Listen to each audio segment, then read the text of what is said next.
I'll be good to you. We'll be together. Yeah. To see each other. Walk away with victory. Yeah. Yeah. Oh, baby. Love and happiness. Oh, yeah. Love and happiness. Oh. Hey, hey, hey. Make it do right.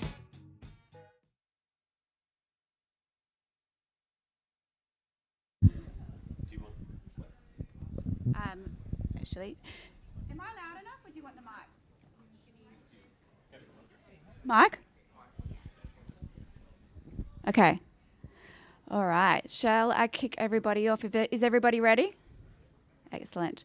Well, I'd like to welcome you to the AI for Service with Cloudwerx today. It's our pleasure to welcome you to our beautiful building here today.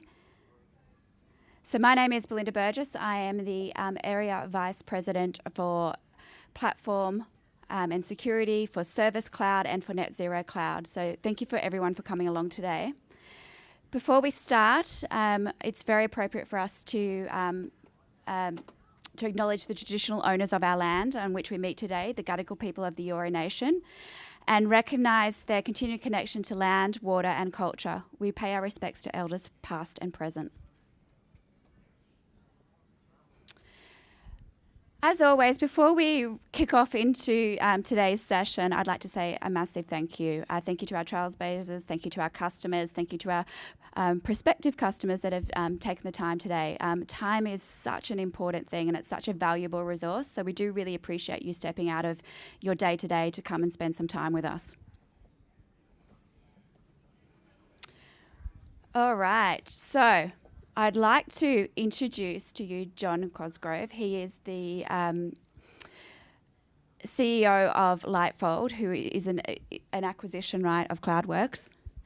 But folks, I just want to tell you, when I asked for some bullet points around John, I received, I don't know, pages of summary of what John's done, right? So I was like, what am I going to do here, folks? So I went to Slack, I opened Einstein, I copied the text, put the whole thing in, voila, that was pages. So where you can see from here, I can tell you that John is absolutely qualified to be talking to you today around AI and around data. He's at the forefront of leadership around it, thought leadership, but also practical advice on actually implementing it. And he's done advisory from everything from, I think, federal government across many industries in the Fortune 500 and below as well. So, John, over to you. Thank you. Thank you. Thank you very much. Thank you. We'll patch it in. We coming through okay? Thank you. Yeah, just for the record, I don't know how it became paragraphs. At one point it said, has reshaped industries. I was like, I don't think I've reshaped any industries. Like, this is getting a bit hallucination, actually, which kind of ties into what we're talking about today.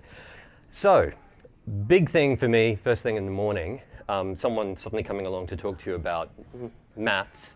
I'm probably not going to get great customer engagement, and so I actually want to kind of lift the energy a bit. I have a particular, bow I am drawing over the course of this presentation. So our opening activity to start off with is actually going to be a bit cheeky. Everyone know this guy, Einstein? Right? Yeah, we're going to throw him around the room. We have a little demo that I'm going to show you. It takes you right to where we know this is going. Now the demo is to simulate some of the key concepts we're then going to unpack over the course of the next hour, right? Because I was saying to people, one of the hardest jobs I've ever had, and I've done a lot of communication in my career, but one of the hardest jobs, probably the hardest job I've ever had, is communicating and educating around generative AI. So I've been doing AI since we came up with this guy and earlier. So I was involved in the global development of the Einstein brand. That was very privileged to be in a position where I was leading that wing of a major GSI worldwide to actually formulate what we thought we were going to do with AI that anybody could build.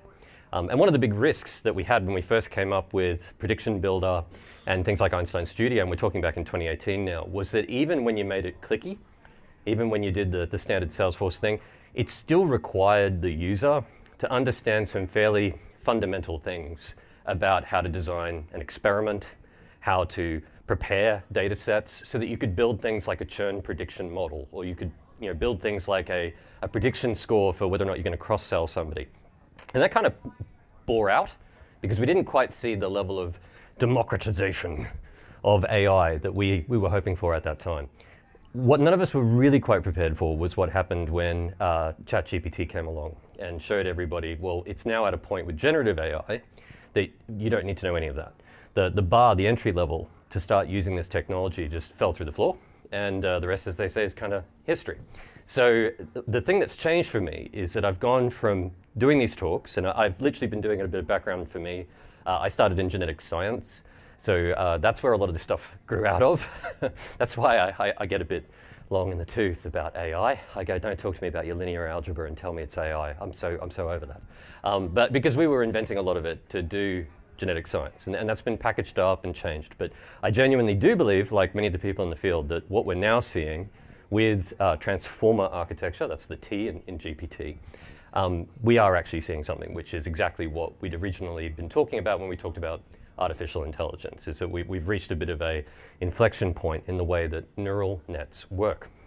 But that creates a massive problem for me because I thought it was a big deal when I was trying to convince 1,000 people how to use AI. But now I've got 100 million people, consumers, subscribed to ChatGPT. Right? That's a totally different conversation. And in fact, the conversation is one I've got on the whiteboard. So the other thing I'm going to do to you today is we're going to be multimodal. I've got a physical thing, I've got a whiteboard thing, I've got a presentation thing. I'm going to make you do that. First of all, that's a really good teaching technique. And I'm hoping that today, the main way I try to add value is, obviously my radiative, charming, good looks, but also that I'm actually trying as best I can to teach and to educate so that you take some of that away. So multimodal is a great way for people to engage with content and to learn, but it's also incredibly important to the current state of generative AI. The latest models, what we call the frontier models, they've gone multimodal. You can now give them anything, pictures, video, speech, as we'll see in a second, and it will instantly convert that. So I think it's appropriate for us to try and use multimodal in our discussions about AI as well. So the problem I mentioned with I got 100 million people subscribing to ChatGPT is this. We've reached this point, and I honestly can't believe it. Like, people are talking about the hype curve. People are literally going, okay, we've reached peak AI hype. No, I'm sorry. I'm here to tell you, I am the most conservative guy in the room around AI. I spent my whole career going, everybody calm the hell down. Like I just told you, I was doing AI models 20 years before anyone thought they were cool, right? And I was just trying to dampen people's unrealistic expectations. Now, everyone's trying to dampen mine.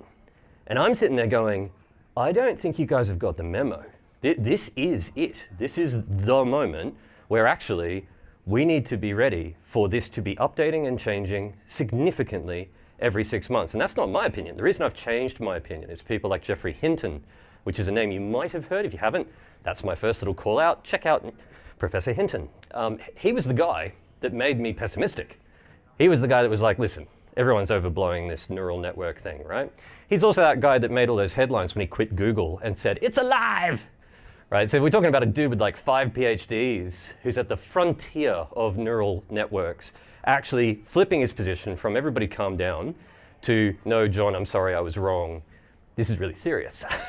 So that's why I'm on this footing where I go, no, this is the time to actually be hyping pretty hard. And what I'm now getting in the last 2-3 months is actually, it's not that big a deal. Oh, it's overpromised. Oh, it's really hard to get anything out of it. So I've been trying to crack this. And what it's come down to for me is this.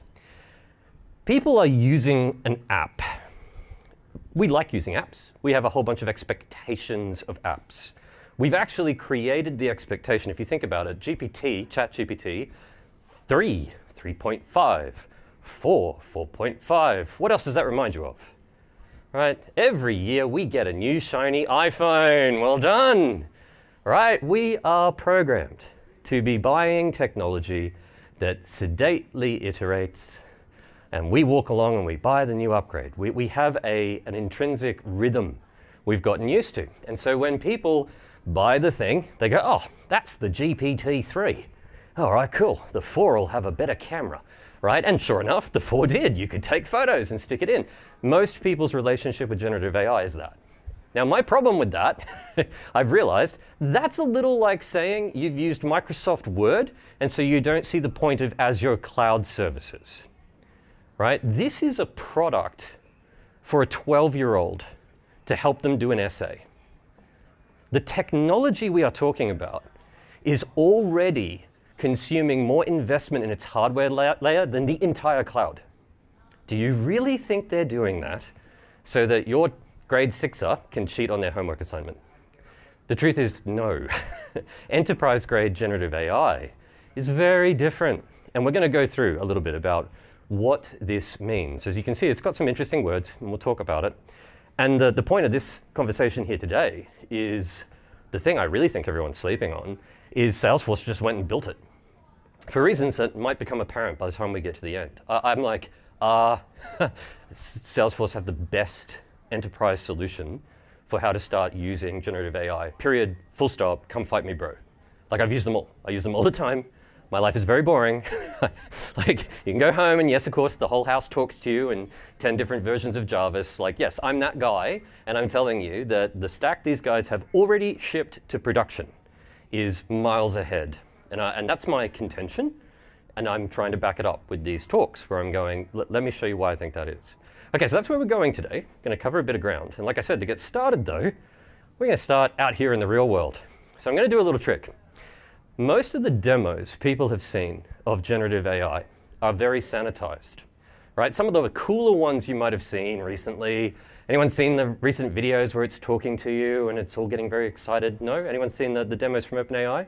Okay, good. No, a couple of people have. That's fine. It can be very sanitized. You can feel like you're actually watching this conveyor belt, right? And more to the point, it gets a bad rap. People are talking about like hallucination.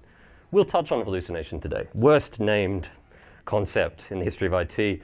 Yan, who's the guy who coined that term, he's the head of Meta AI, has said repeatedly, I'm so sorry I used that word because that's not actually what it is. It's usually our fault with computers if it's not doing the right thing, and it's not hallucinating, you just didn't read the manual. But the challenge is that people don't understand that what it's doing when you ask it those questions is it's winging it. It's actually reacting and adapting. So we're maligning it at the moment for making stuff up. My contention is that everybody in this room, if you're interested in service, if you're interested in customer service in particular, making stuff up is actually something that's very, very important to us. It just needs to do that under certain guardrails. And so to help me do that, we're going to start today where I'm going to be an upset telco customer. I'm sure there's nobody in the room that can sympathize with that in Australia. I'm going to be an upset telco customer, and I'm going to be calling my service provider, and I'm not happy. What I'm going to ask you guys to do, though, is prove that this isn't on rails. So I'm going to throw Einstein. We ready? Get ready. No, like it's going to be physical, so please don't let it hit you in the face. All right, did we get them to sign any disclosures? Okay, watch out. Okay, here it comes. Okay, right, so you get to tell me. We're going to do the magic trick thing. What do we do? What do I do as a living, as a job? Today, as I call up in my role as an upset telco user, what's my day job? I'm an AE at Salesforce. I've been waiting for this moment my whole life. Okay, I'm an AE at Salesforce and I'm really upset with someone who clearly isn't the account that I'm currently trying to sell to. That's the only reason I would be. Okay, that's fine. Now, if you can throw Einstein anywhere in the room. That's all right. Oh, come on. Okay, so what is it that I'm really upset about? What's going wrong with my service, with my phone? Okay, talk to me about the experience. Give me something. What is it? Okay, so I've got a reception issue. All right, cool. So I'm an AE at Salesforce, I've got a reception issue. That makes a lot of sense. All right, throw Einstein around again. Throw him over that way. Whoa, someone pick him up. Okay, so my attitude. Am I sad?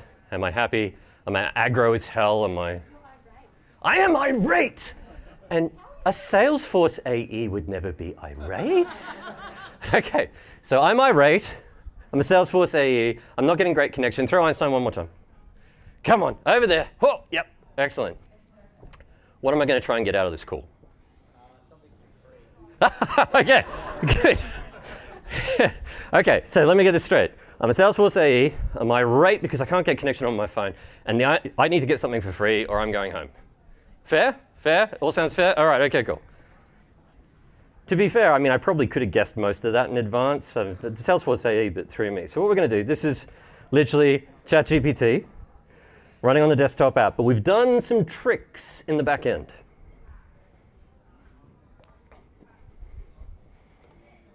I'm always worried that it will actually connect. Begin. Hi there. This is Cody from Teltech Customer Rewards. How can I help you today? Cody, mate, I don't know who taught you guys to do phones, right? But this phone, it's driving me nuts. It's driving me completely nuts, all right? I've got 17 meetings in the next 27 minutes, and I just can't connect this phone, and it's driving me mental, mate. I've called so many times. I'm over it, Cody. I'm over it. Oh no, that sounds incredibly frustrating, eh? I'm really sorry you've had to deal with this. Let's sort this out together, okay? Can you tell me a bit more about the issues you're facing with your phone? Is it mostly about poor reception and data performance at home, or is there something else going on too? Mate, listen, if you'd bought ServiceCloud from me, you'd already know. It'd already be there on the record, right? Like I've been telling you about this. I've had 7 calls about it. It's just not connecting. It's just not connecting in the field, and I'm sick of the conversation, right? I'm going to take my business elsewhere because this is literally how I get my deals done. I've already missed 3 meetings, Cody, in the space of time it's taken to do this. How are you going to make it right? How am I doing? That's pretty. I get it, eh?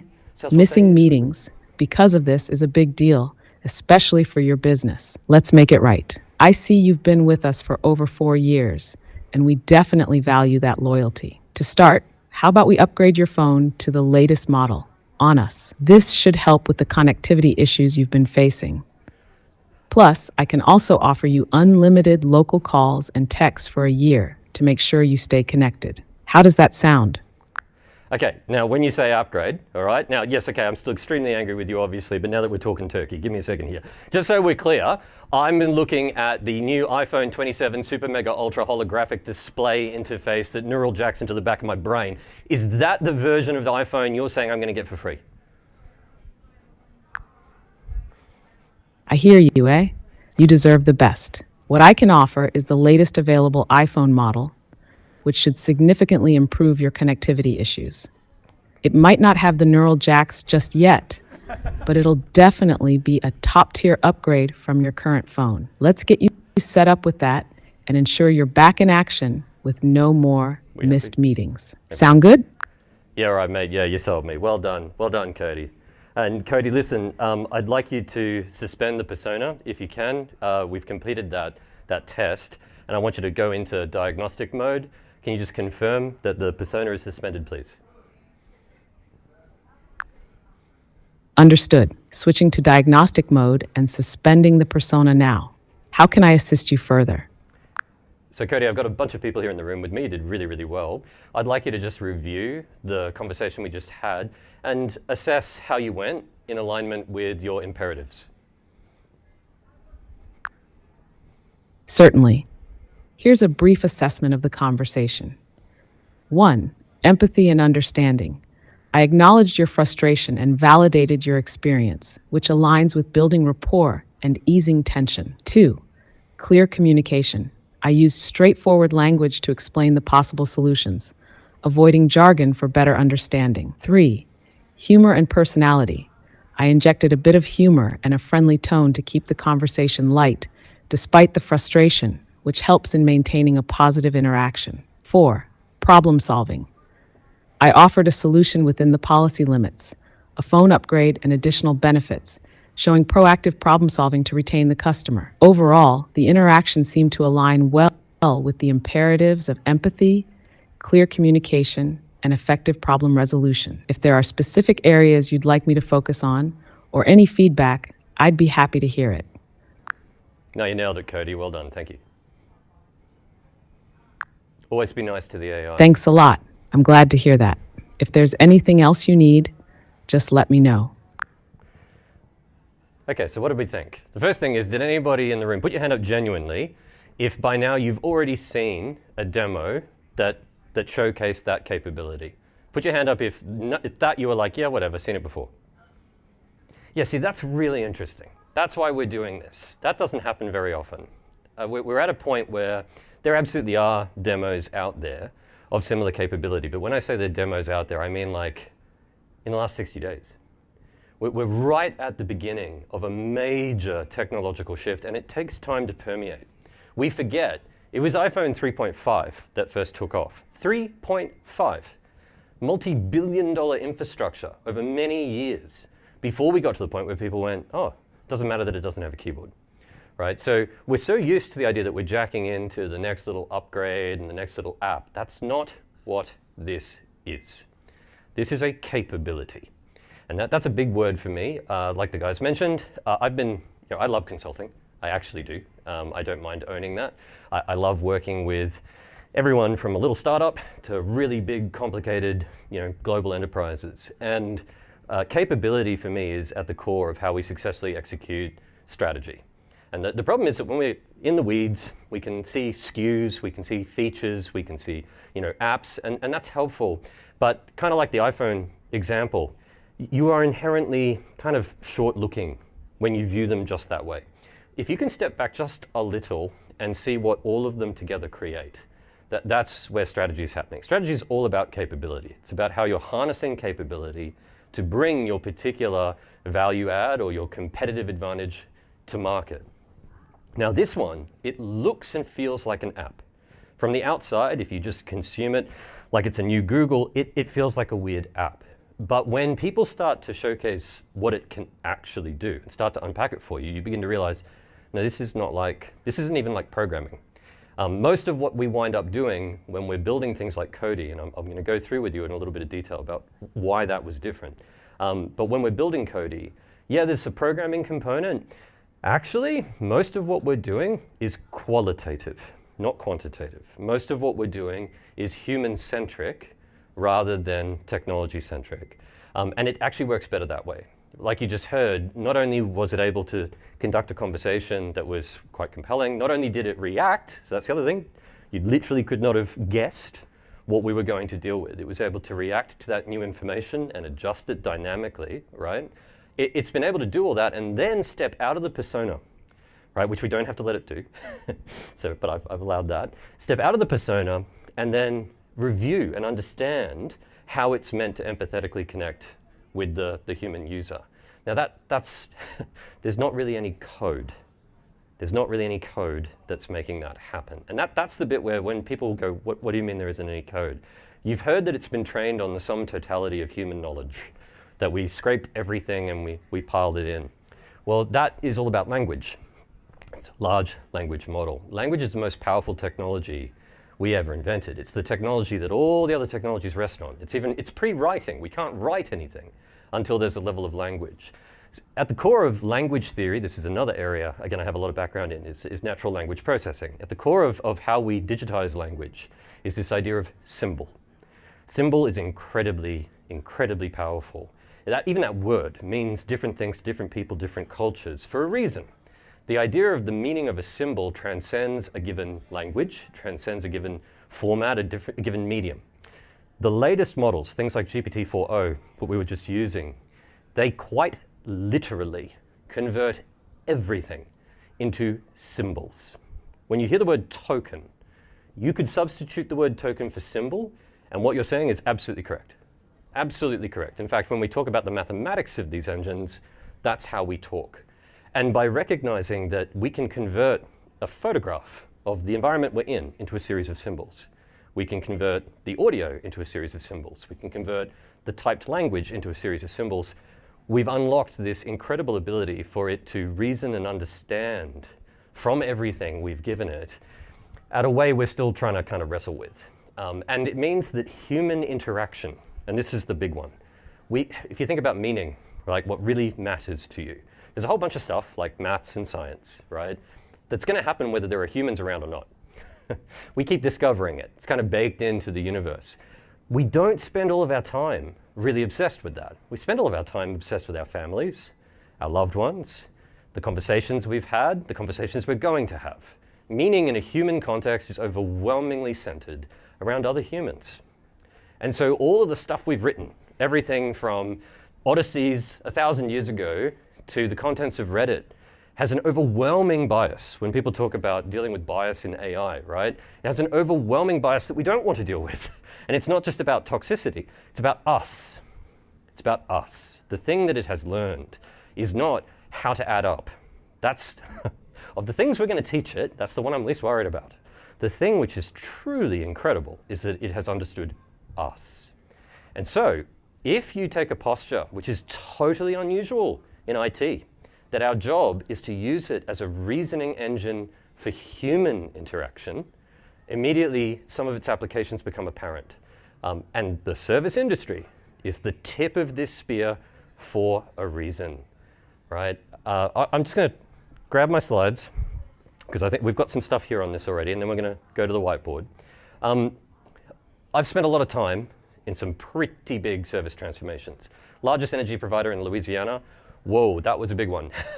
They literally had to do service containment. That was 100% for basically 80% of the phone calls. That's a huge lift, and that was back in 2017. So that's going back a way. Technology's come a long way. So service containment, I jokingly say it's a euphemism, channel containment, sorry, is about really trying to keep things in the bottom corner. We've got these ability to do self-serve and bots and chat, pre-generative AI. And if we can bounce our customers around in that bottom corner, we minimize our cost per interaction. The problem is the perceived quality of that interaction is the question mark. So self-service, if you could get a fantastic quality outcome, great. But your ability to guide that, you had to pre-assemble all the potential functionality that needed to be on the website. We came with chatbots, basic bots, that escalated the quality a little. You could have a bit of a back and forward. We had to go through some generational change for people to become more comfortable with it. But again, ultimately in the bottom corner. Then there's this gulf. There's this jump, which is why we talk about it as channel containment. There is a real moment where they break out of this containment area here and we go linear.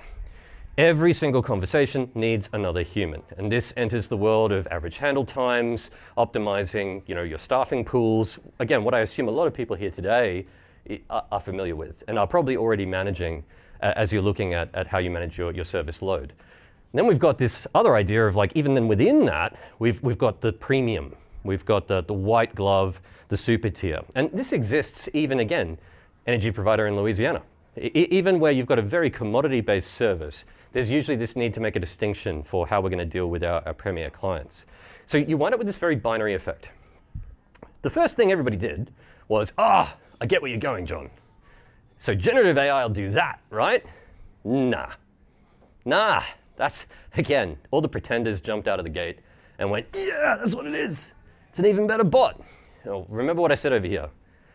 The genius at ChatGPT was to create an interface that everybody in this room understood. We just did it, right? Conversational interface. But the problem is, because it literally looks like chat, it says it in the name, on this chart, well, we've already got that, don't we? That's what the entire industry did for most of the last 24 months. It just went, it's a super upgrade to that. We're talking about building a thing called the $1 trillion cluster. We're talking about building a collection of silicon, the likes of which we have never dreamt of, just to run these models. Are we really doing that to improve our web chat? I think that's pretty unlikely. There's another idea from economics, and this is a really important one. This is one of the, I try to call out the, if you take something away from JC's chat, here's another juicy one. There's a thing called frontier analysis. This is how we model entire economies. This is how we model changes from industrial revolutions. What is efficient, what can be efficiently delivered, changes. Now, when that happens, I'm not talking a feature, I'm not talking an app, I'm talking a fundamental capacity to produce. When that happens, the entire curve moves. That is what generative AI is doing to service. There is no need to put a widget in the middle. You put generative AI into every single one of those 4 things. It's doing slightly different things in each case. The net effect, if we take the first example, we're going to have slightly better bots. Yes. And it's not going to cost you more. It may even cost you less. The effect is to move bots and chat up the quality curve at the same cost inflection point. But the way more interesting thing, you're going to be able to deliver what is perceived as white glove service at a dramatically reduced cost. Things that I'm waiting for people to talk about, 0 handle time. That's a crazy idea. They're like, what do you mean 0 handle time? 0 handle time. They go, well, I'm measuring handle time in terms of, I know, you can instantly spin up a Cody, instantly. If you could talk to Cody the moment you finish dialing, no questions, what would that do? If you could completely resolve with a Cody, and that's now your containment, that's crazy. That's a huge change. Now, do I think you're going to get to 0 handle time overnight? No. No, probably not, right? You're still going to deal with wait time. There's still going to be some other things. But when those type of metrics, which are fundamental to how we've been evaluating this type of digital transformation, can suddenly go to 0, and that's not an exaggeration, we're clearly talking about a pretty significant rethink. But like I said, it's not just this. It's what it can also do up here. So you've heard people talk about augmenting our experience, augmenting service. We're going to go into that in a bit of detail here. What I'm here to convince you of today, it's the same. It's the same. If you're using Microsoft Word, you're going to sit there and go, but what are all the different ways you could honestly want to write a document in enterprise, right? In enterprise, the technology becomes Azure. Like, you can do Word, you can do PowerPoint. Yeah, who cares about any of that? It's going to take care of your complete secure cloud foundation. It's going to take care of your networking. It's going to take care of your compute, your databases, right? When you start to realize this is platform level technology upgrade, it's going to be able to do all of those things. That's when I think you start to make sense of, like, why is this such a big deal? And also, why is it so hard to get your hands around, right? It is actually a lot to take in.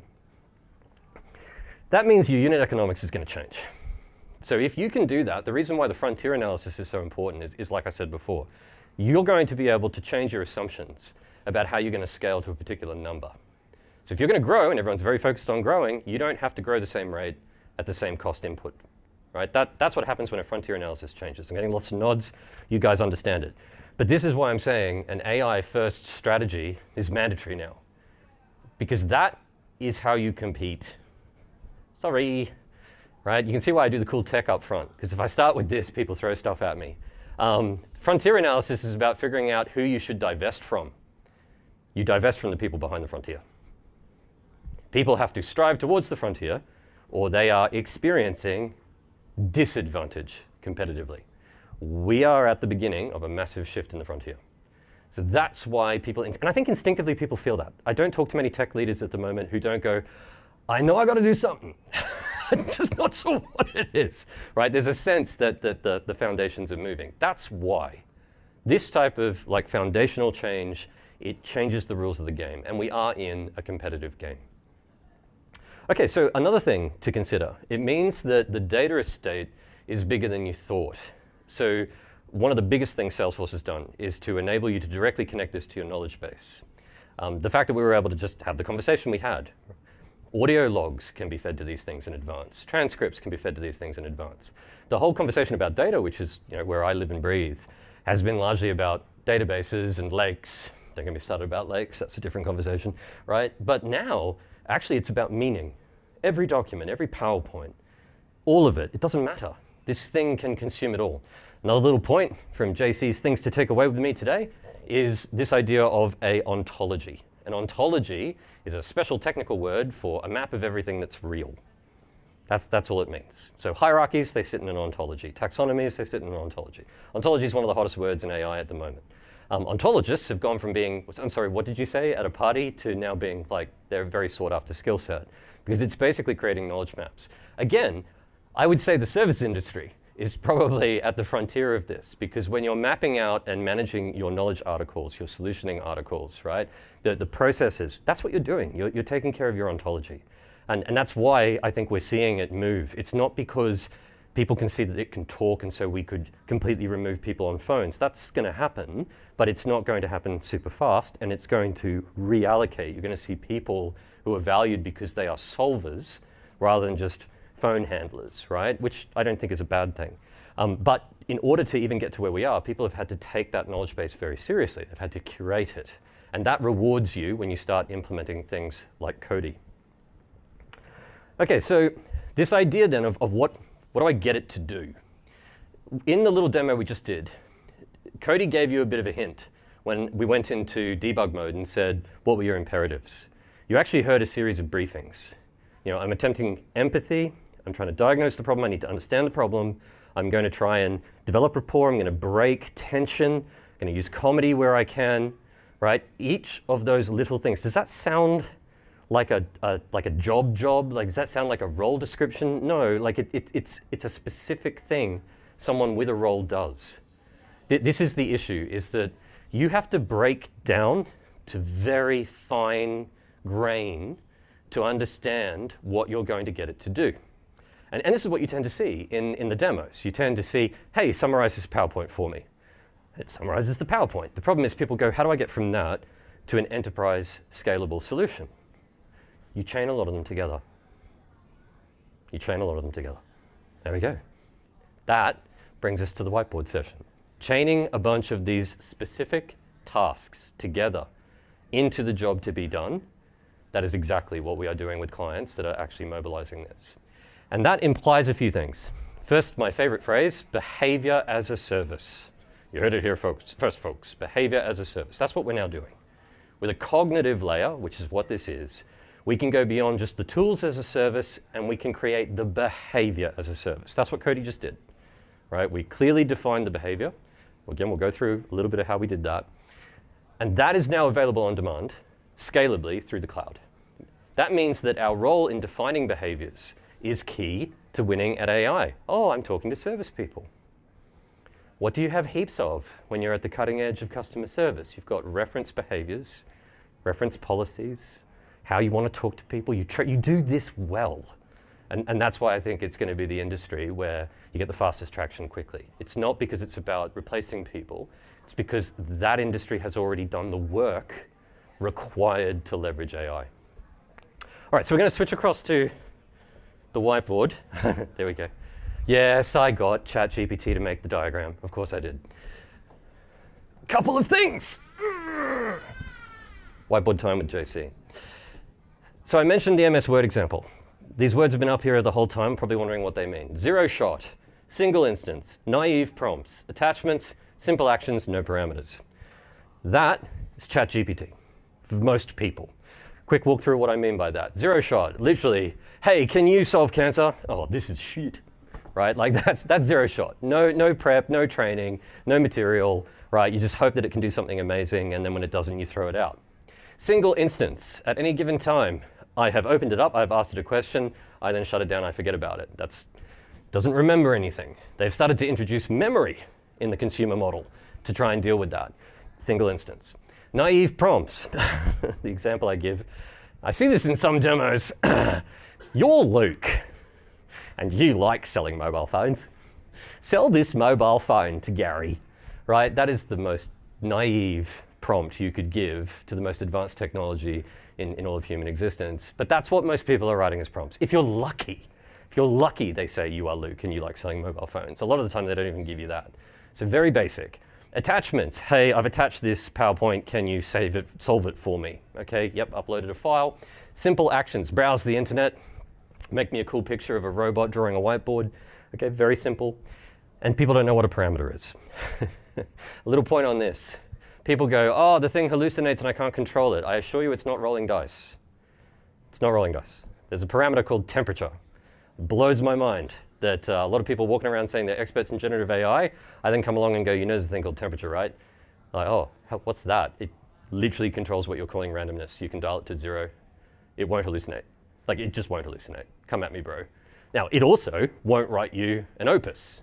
It won't write you creative expression. It'll provide a very didactic outcome, right? And of course, that's no fun for the tech demos. So for the tech demos, they've dialed the temperature up, But when everyone goes, okay, now I just want you to write a little block of code, they get upset when it keeps changing every time. It's like, dial the temperature down.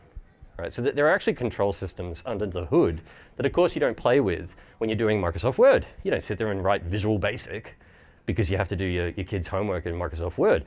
In enterprise land, there can be whole teams of people whose job is to go to that level to get the right outcome. So in enterprise AI, we change things up.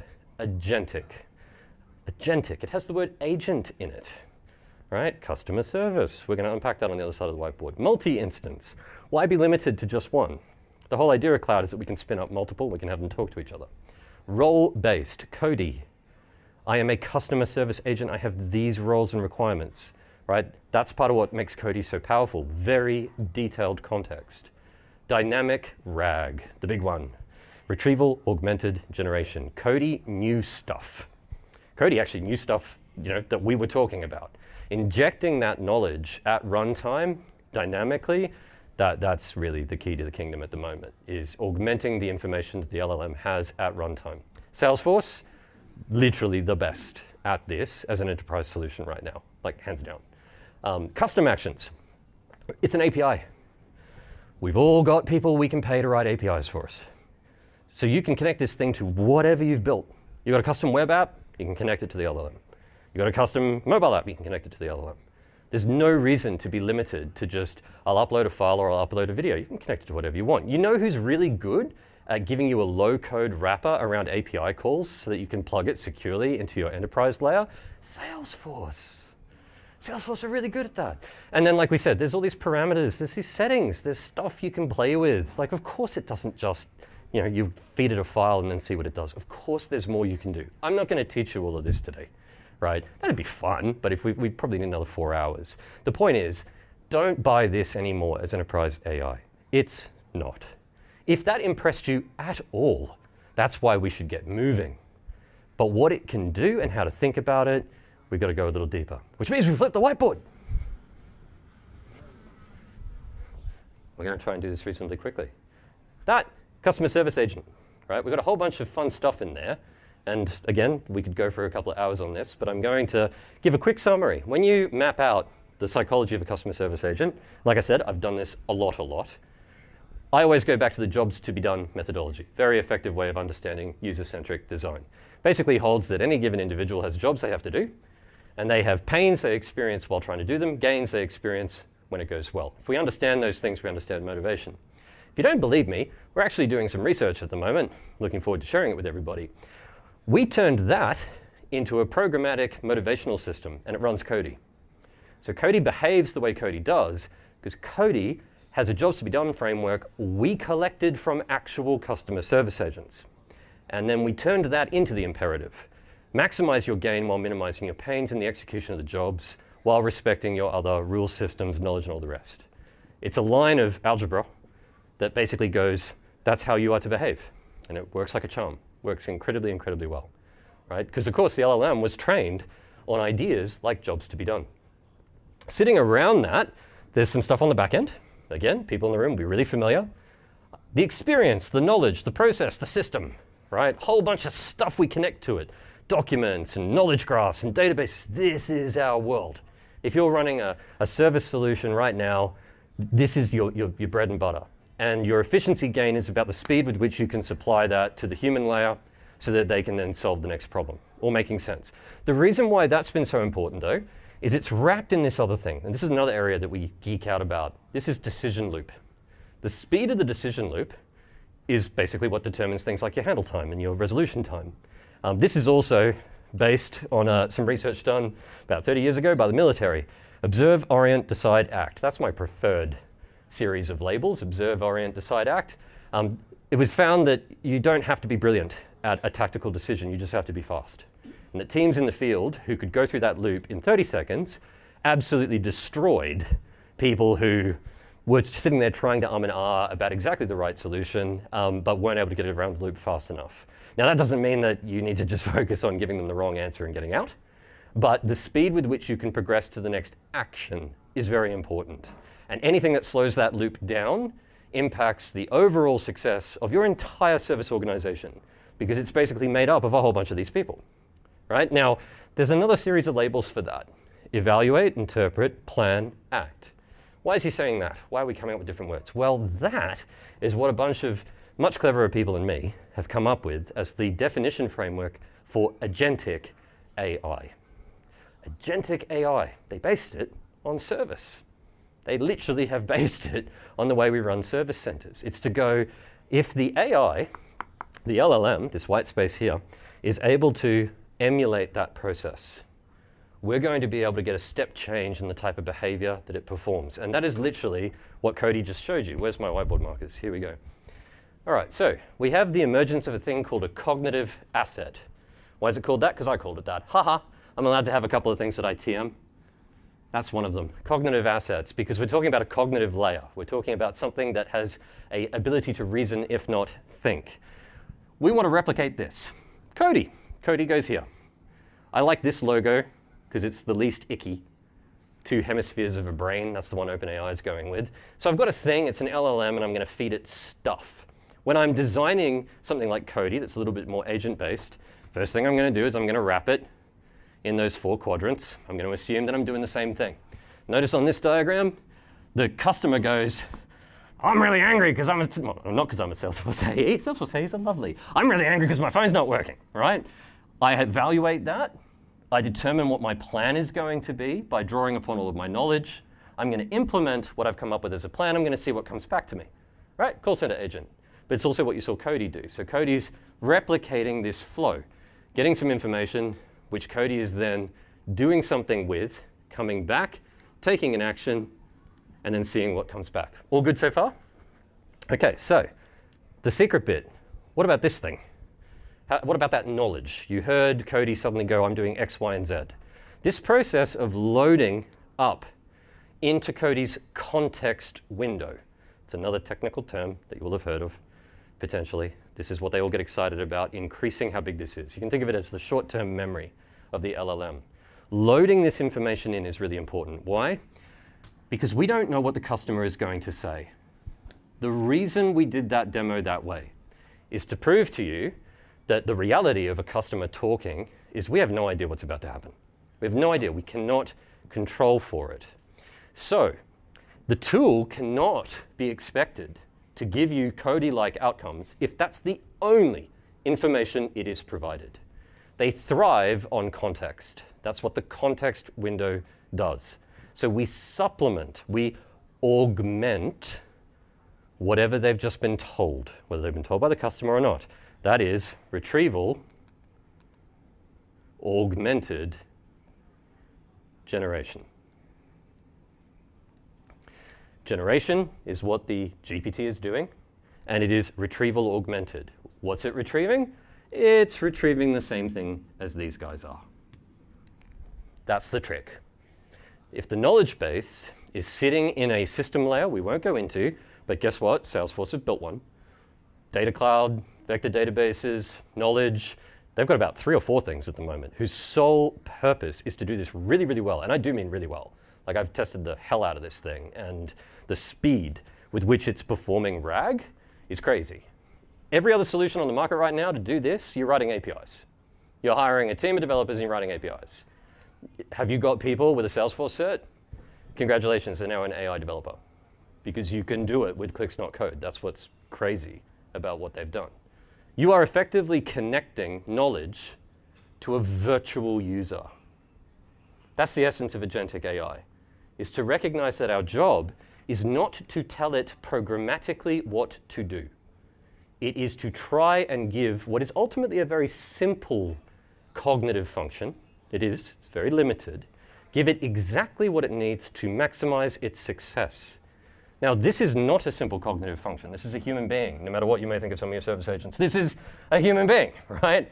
But we still follow the same thing. We're trying to equip them with what they need for success. The exact same architecture happens over here. Now, the action layers is some of what we said on the other side of the whiteboard. It can then do stuff, right? So it can make an API call. It can use Flow.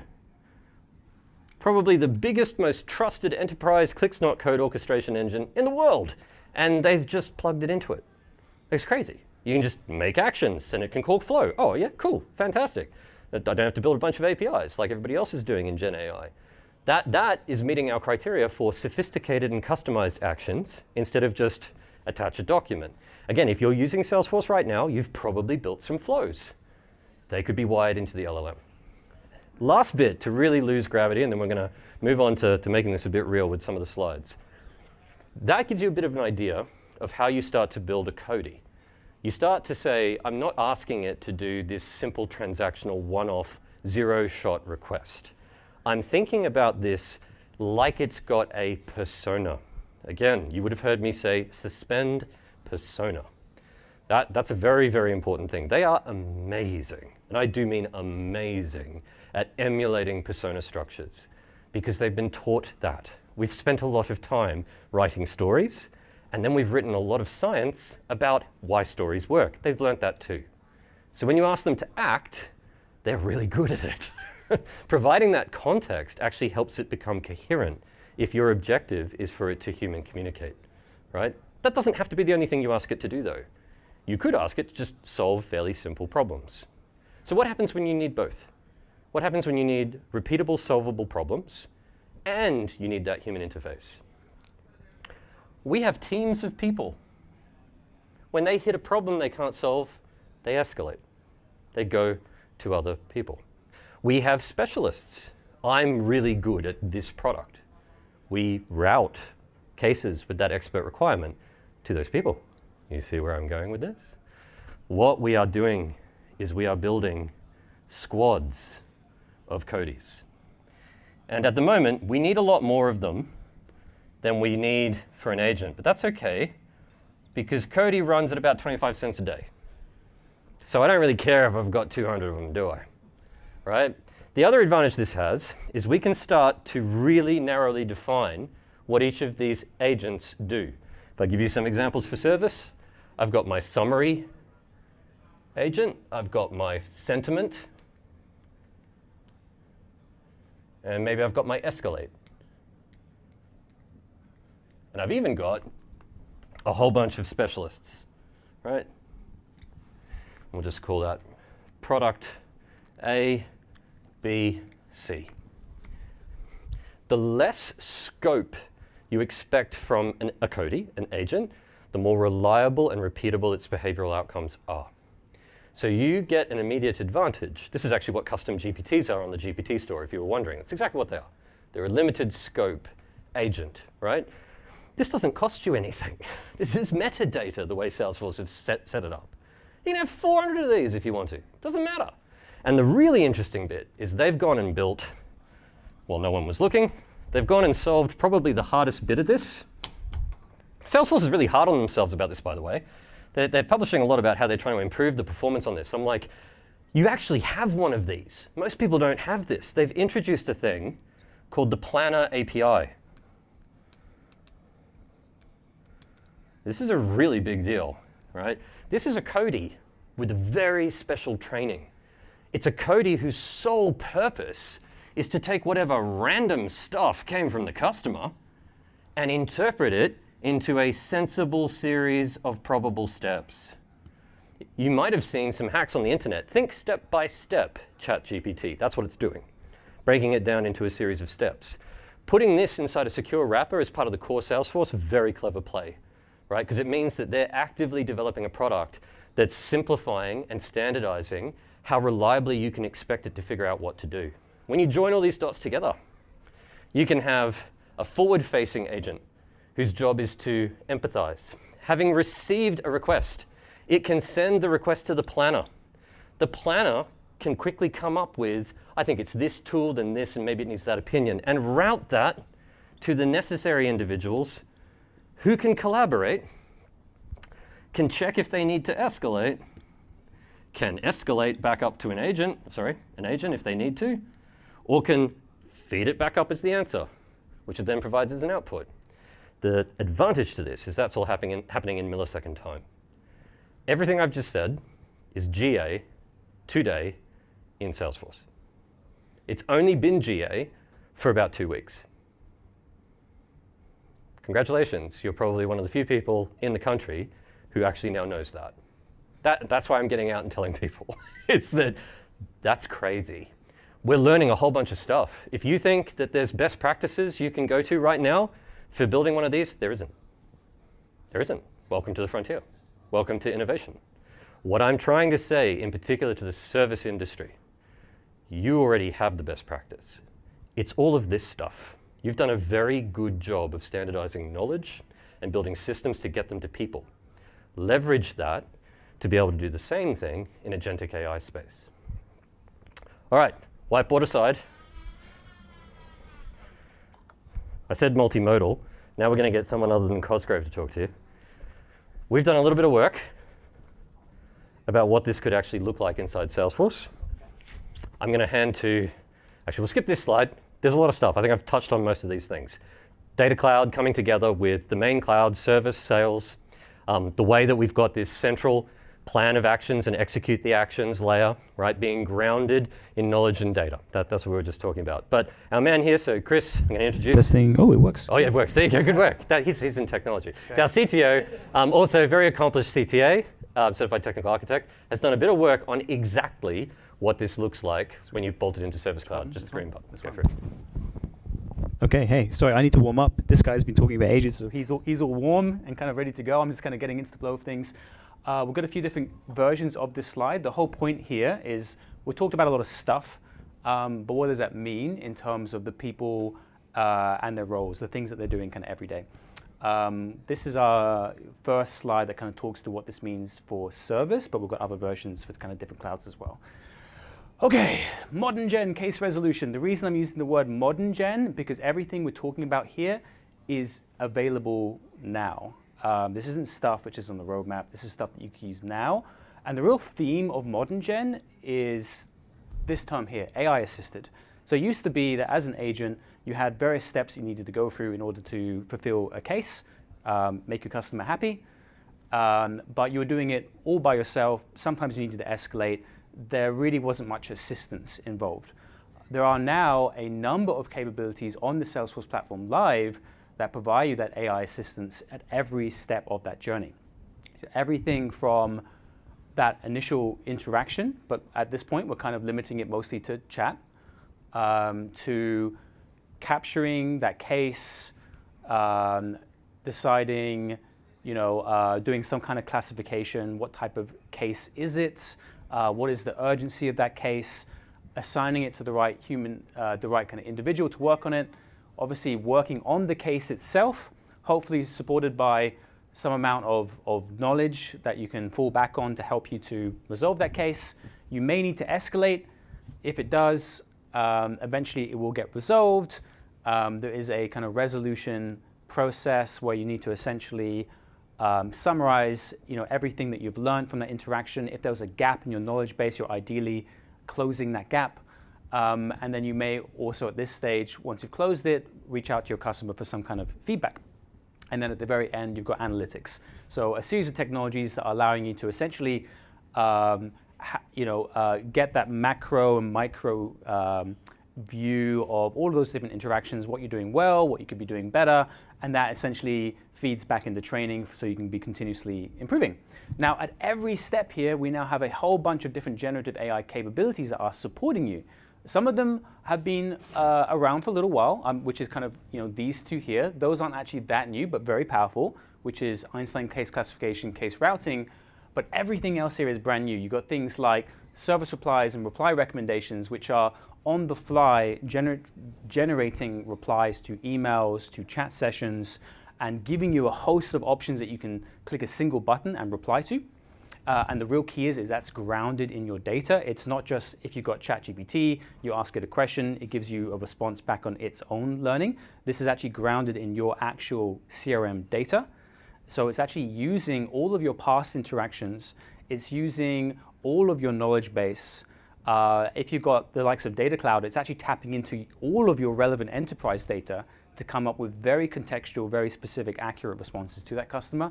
It can do things like summarize conversations. Sometimes you're coming into a case, it's not yours, you're kind of having to get up to speed very quickly. It can do that very effectively. It can help you to generate knowledge. Having an up-to-date knowledge base is so important, but actually has a pretty large operational load You have to always be aware of, what are the gaps, and you have to have people who are responsible for actually enhancing that knowledge base, growing it, adapting it. What you can now do is you can press a single button and it will generate that knowledge article for you, and it will be based on the conversation that you had with that particular customer, their issue, and what was the final resolution. And it will take all of that knowledge and it will generate a knowledge article for you in a second. You can review it, you can adjust it, and then you can submit it for approval. So that's going to make it so much easier to actually keep that knowledge base up to date moving forward. You can do things like service replies. I mean, this is either literally just out or literally just about to come out. This is incredibly powerful. This is essentially allowing you to remove the human completely from the loop and take an interaction from a customer, pass it to essentially your agentic AI, get a response, and put it straight back without actually having a human in the loop, if you wish. And then there's a whole series of technologies that are now live here, which are turbocharging your service analytics. So you've got things like conversation mining. So that's looking at all of your past conversation transcripts with your customers. It's looking at things like what sort of things were discussed, what went well, how can you improve. It's got service intelligence, which is a whole series of additional analytics capabilities. So there's all these capabilities here that are allowing you to go way more detailed into the data and surface up for you essentially how you can improve. So rather than being your responsibility to find the patterns, it's giving you the patterns, and it's telling you how you can then use those to improve your level of service.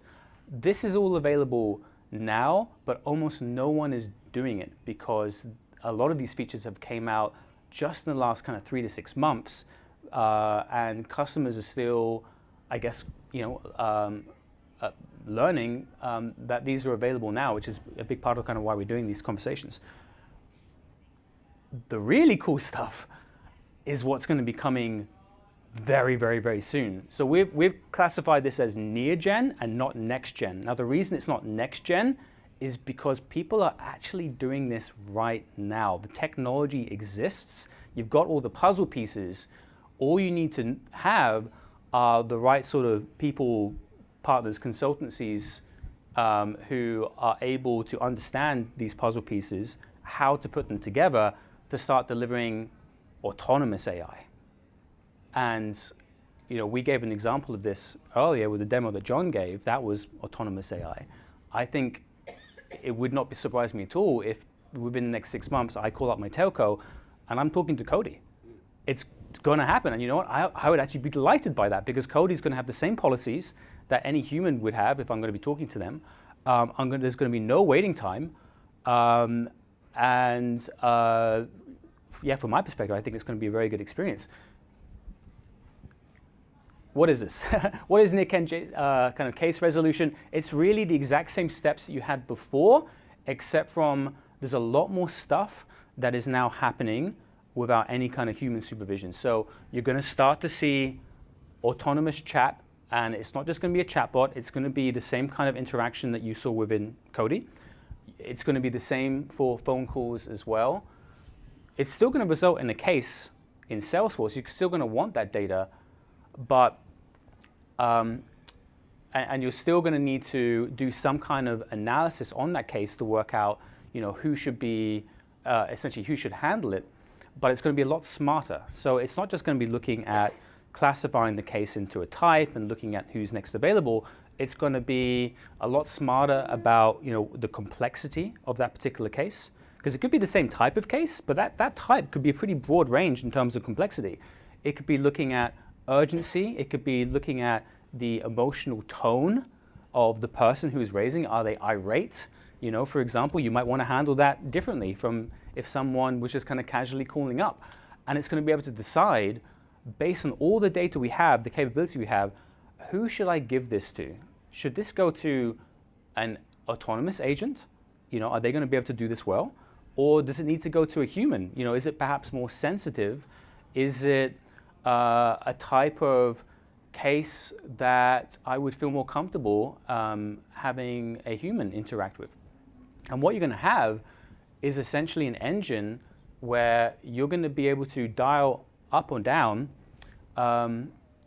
based on, based on the types of cases you're getting, based on the current availability and capacity you have on that call center today, based on the sort of interaction you're having. You'll be able to decide, where does this go? Does it go to a human? Does it go to an AI agent? And what this is going to mean is it's going to mean a whole bunch of things. It's going to give you a whole lot more flexibility. It's going to give you a whole lot more capacity.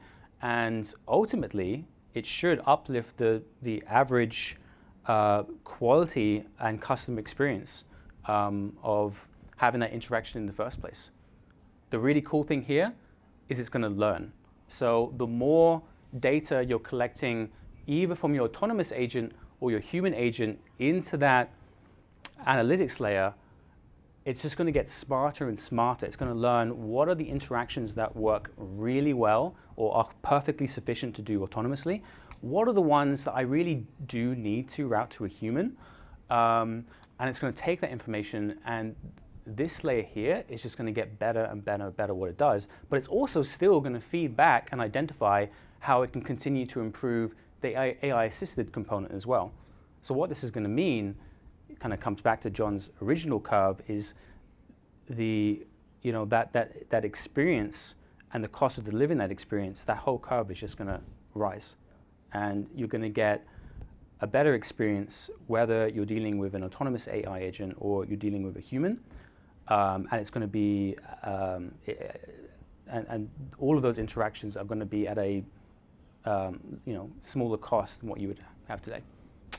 So this is here now. There are some people on the frontier around the world who are actually building this. We actually think we can build this with the tools that Salesforce have today. It just requires a bit of, I guess, kind of thinking and understanding of the underlying technology of how you do this effectively, how you do it in a way that will uplift customer experience. And this is only going to get more sophisticated. So I've been in this space for 12 years. I've never been as excited as I am today, being a Salesforce consultant and getting to be kind of a part of this next wave of customer experience. Thank you, sir. Cheers. Thank you. Right. And we'll wrap it. Yes, very good. Give me. I love those slides. That's why I'm like, I can't present your slides. You put too much work into them. So this is what it is. They've made it actually really easy. There's literally these add-on packs. The service add-on pack, it gives you this, again, I'm like, okay, that's the solution. That's literally all the bits we just talked about. Like you get the trust layer, the Copilot actions, the prompt builder. Like that's crazy. That's probably like 5 other products when you're doing it through any other system.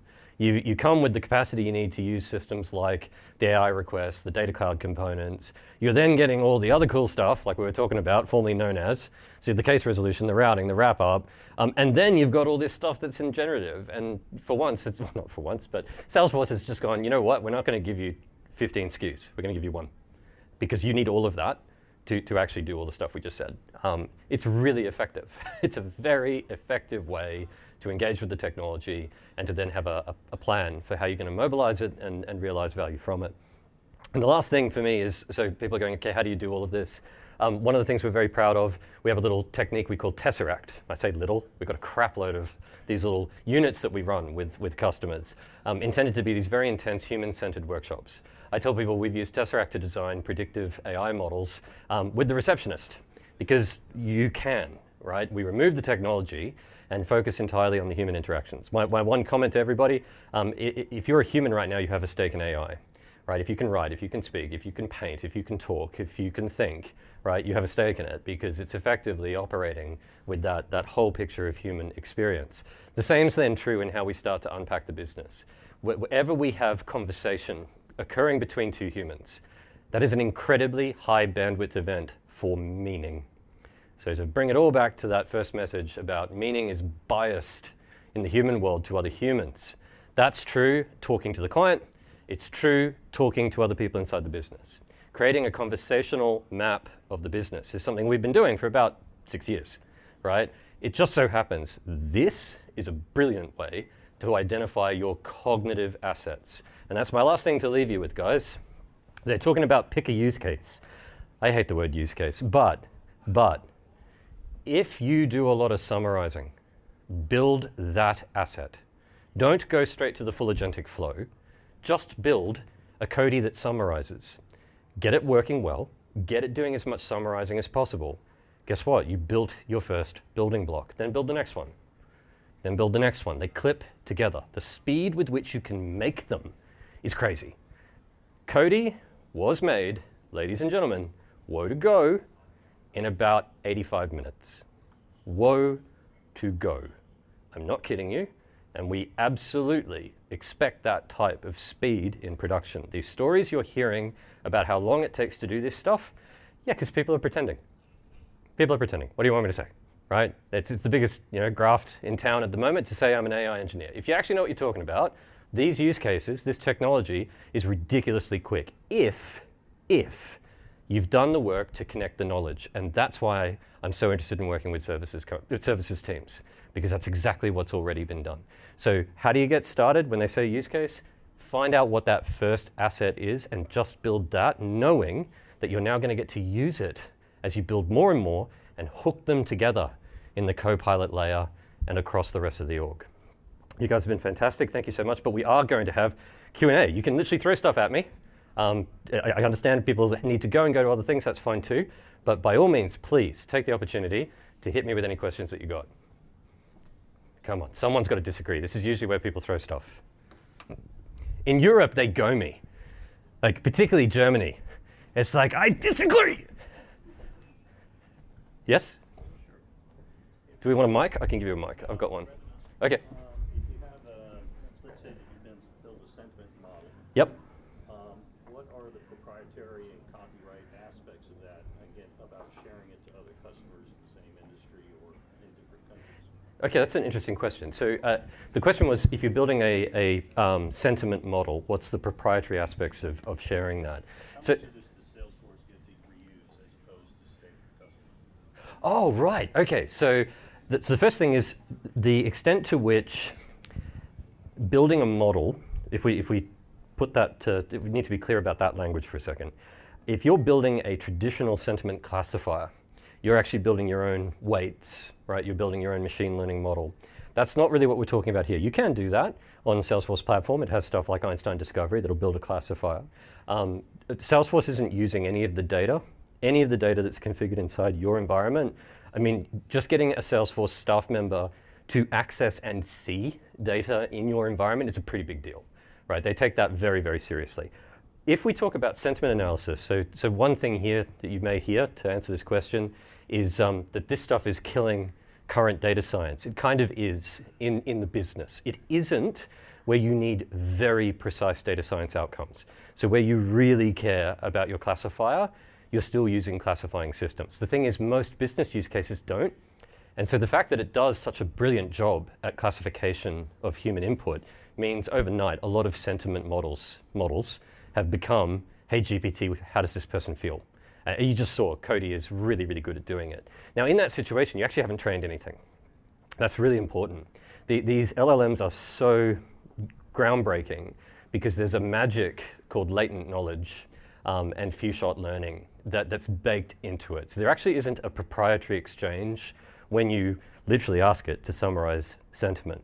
If you start to add to it examples of labeled previous exchanges, that's not going to Salesforce because you're literally using that as a record that's pulled up at runtime for it to examine. Salesforce isn't retaining any of those moments that go back and forward. The process of training these models is not like the previous processes of machine learning training. You don't retrain an LLM lightly. It's a very significant undertaking. The frontier models, it's literally billions of dollars in order to retrain.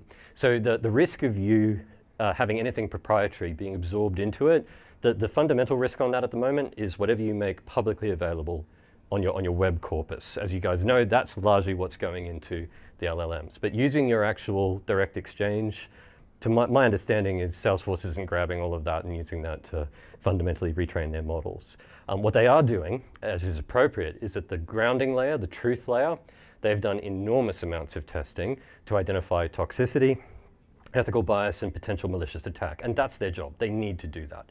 But identifying those patterns, It's proprietary in the sense of Salesforce is proprietary. There's nothing an individual customer should be experiencing inside the Salesforce domain that you would argue is proprietary to the cybersecurity of the Salesforce domain. So it's appropriate for them to be training across patterns of attack, patterns of exploitation to keep everybody safe. But actually, accessing and training on your material, to be honest with you, most customers wouldn't even have enough for it to be a splash in the ocean. It's a good question. It's an important question. It's not a crazy question at all. It's one I know a lot of people are very worried about because they've seen stuff like suddenly material that I've trusted it with has appeared on the internet. That really, again, is another reason why having a governed layer, the trust layer, wrapped around your use of LLMs is another value add. And Salesforce is doing a really good job on that. Did I answer that? Keep me honest. Okay, good. Other questions? By all means. Otherwise, I can let people go. Oh, Andrew. Okay, in the back end. So I got two questions. This guy works for Salesforce, and he's never forgiven me for, I don't know, 12 different things. So this will be an interesting question. I really like the demo. Thank you. It was really good. You like the demo? It was really good. So one is a technical question. One is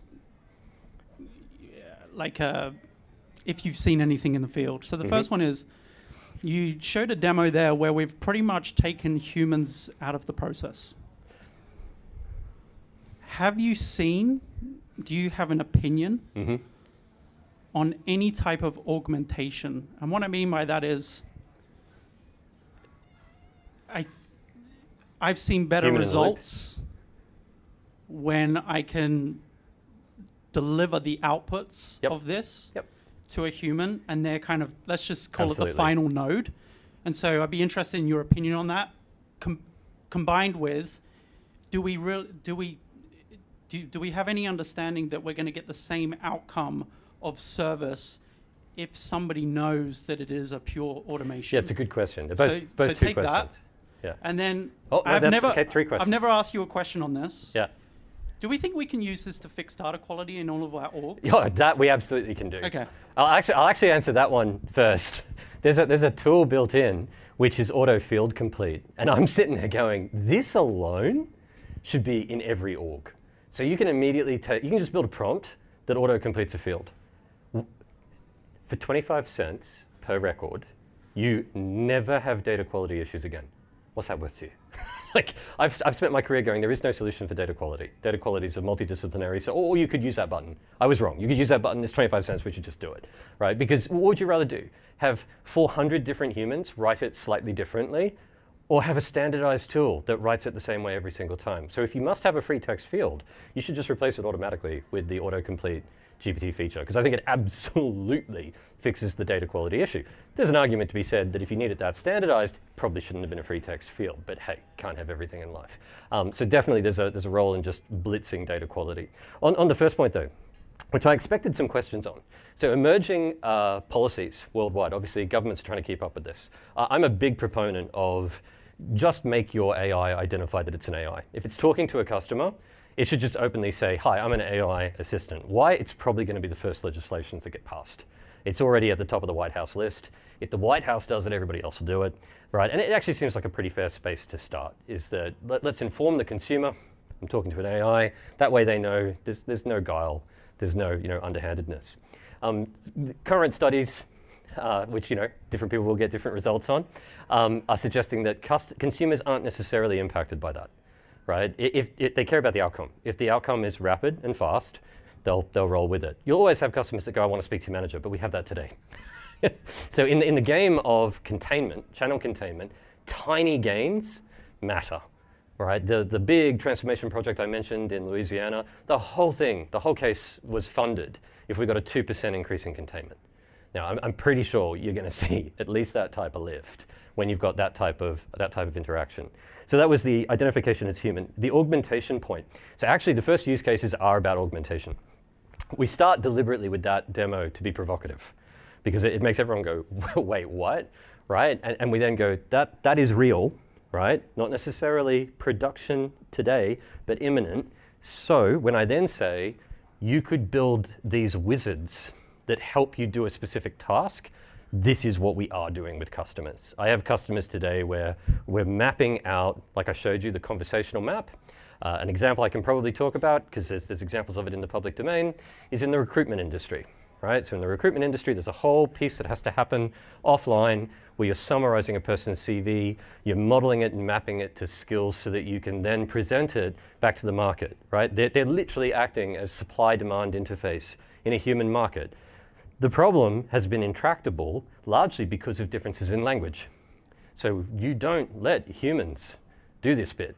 You have an AI assistant write the job description, you have an AI assistant write the job requirement. The two are both trained on the same underlying information. Guess what? They match. So you rethink the whole matching algorithms that we currently have to do the hard way. You just go, or, kind of like data quality, we can ask these agents to help us so that then the matching process is far more simplistic. In that example, the human is still taking care of all of the interactions, but the process of trying to standardize and map has been dramatically augmented by having these agents that are able to autonomously do that type of behavior. That's just one example. You can see the same thing with knowledge, like we just talked about, being able to capture new findings, new solutions, turn that quickly into a knowledge base. That's where we're seeing real benefit. And if you take that other diagram of the arrow, where you're identifying every little individual task, if you've done that well, which is, again, where we say this is a human thing, this is not a tech thing. You need to be good at technology consulting, not at just making the tech. If you've done that well, in theory, that person you've interviewed to give you those tasks, they should be dying to get their hands on this. Because in theory, you've prioritized a series of tasks that they do all the time, and you've just made it really easy for them to do it. And that's actually a really good test. As usual, guys, it comes down to adoption. If you're using a cloud service, adoption is the only KPI that matters. Your business case will never amount to anything if your adoption is 0. How do you get adoption? You make sure that what you're building is absolutely vital to the user. And that is never more true, I think, than what we're doing here. It's certainly true for it to be augmented, but I think it's just as true if we get to an autonomous world. You're going to have to really understand what's an amazing day in the office. What's it look like when we absolutely crushed that call and the customer went, oh my God, thank you so much, you have no idea.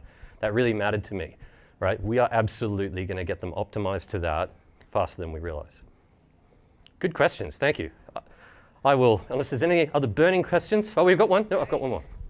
Hello, my name's Lauren. Hey, Lauren. If you're feeling a little bit overwhelmed with how to approach this, what would your advice be to customers, and do you offer any services to help approach that? Yeah, so I mean, thanks for the plug. So we literally do, the Tesseract method I was talking about is designed to be doable in these little bite-sized 60-minute, 90-minute workshops. They're little modules that interconnect. I hate unstructured requirements gathering. There's a lot wrong with consultancy. That's why we're trying to elevate it, right? You should be able to get a lot of value out of us pre-packaging our thinking. So that diagram I showed before with dialogue, that's a real thing we do. It makes that artifact, you get that. So starting with your personas of your users, mapping conversational flow, that creates a layer, an architecture that you then can line up over the top of your business processes and your data. So again, none of that's technical. We can do that with whiteboard, we can do that with post-it notes. And anybody who's been doing some Salesforce already, I guarantee you've done at least a third of that, maybe 2/3 of that. What you'll then find are these natural points in the big map, the ontology. You'll find these points where you go, doing a lot of summarizing. Or, we need that job description over and over again. When you find these, they are your first builds. They will actually be a cluster of 20 use cases, but they will be a single cognitive asset. And if you get that, and get that well, you pull that up out of that big map, and if you've done a good job of connecting it, you'll go, right, so that needs these 2 databases, this section of the knowledge base, it needs those 4 users and these 2 processes. That's the first use case. That's what we're going to go and build. You can get that up and running very, very fast. These people saying, oh, I've spent 6 months in POCs. Like, yeah, because you hired 40 developers and you did it all the hard way with code, right? To be fair, you didn't have a lot of options. What Salesforce have shipped, you don't need any of that. You can click it together with Flow, right? The bigger thing is making sure that you've done that work underneath about how your knowledge comes together and how your business process comes together. But that's literally it. Did that answer? Yeah, and that doesn't cost a lot of money, guys. That's, like I said, the short bursts of workshops to then get us into, now let's actually build it and get going. Thank you very much.